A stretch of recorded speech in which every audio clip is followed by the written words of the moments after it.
কক্সবাজারের চকরিয়া উপজেলার ডুলাহাজার ইউনিয়নের পূর্ব মাইজপাড়া গ্রাম। এখানেই ২০২৪ সালের ২৪ সেপ্টেম্বর ডাকাতের ছুরিকাঘাতে নিহত হন সেনা কর্মকর্তা মোহাম্মদ তানজিম সারোয়ার নির্জন। তিনি সেনাবাহিনীর লেফটেন্যান্ট পদে কর্মরত ছিলেন। ওই ঘটনার পর বদলে গেছে পুরো গ্রামের পরিস্থিতি। এখনও রাত নামলে ভয়ে থাকেন স্থানীয়রা, যে কোনো সময় আবারও ডাকাত দল হানা দিতে পারে এই আতঙ্কে।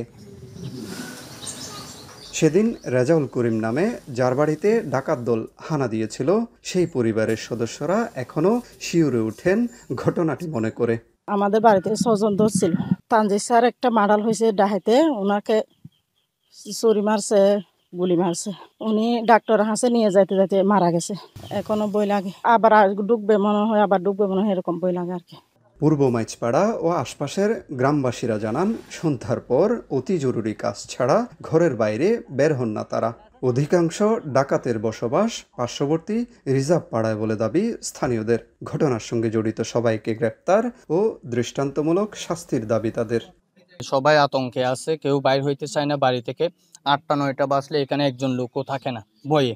এখন যারা ডাকাত ধরা পড়ে নাই, ওরা আবার আক্রমণ করতে পারে এখানে আমাদের পাড়ার মধ্যে, জন্য সবাই বইয়ে আছে। বিচার অবশ্যই ওয়াই ভরিব, আর জন সন্তান নবাবে আর নানি মানুষ নিবা যেটা কর্মকর্তা মারি ফেলিয়ে এবেলায় বড় একটা বিচার মনে করিও না দাদা, কঠোর শাস্তি মনে করিও না।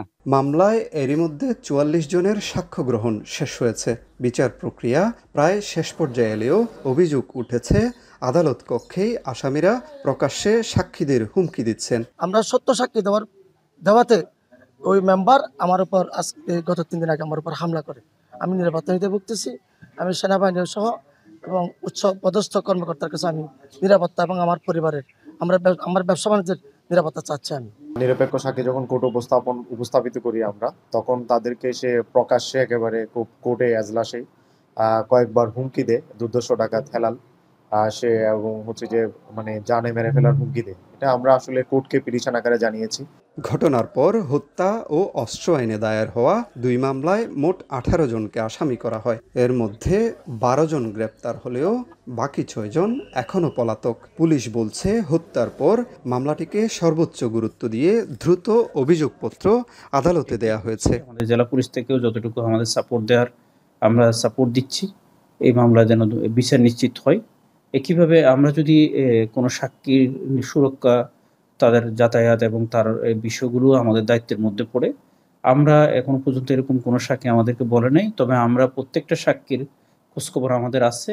টাঙ্গাইল জেলার বাসিন্দা লেফটেন্যান্ট তানজিম সারোয়ার নির্জন ২০২২ সালে ৮২তম দীর্ঘমেয়াদী কোর্সে বাংলাদেশ মিলিটারি একাডেমি থেকে আর্মি সার্ভিস করে কমিশন লাভ করেছিলেন। মনতোষ বেদজ্ঞ, এখন কক্সবাজার।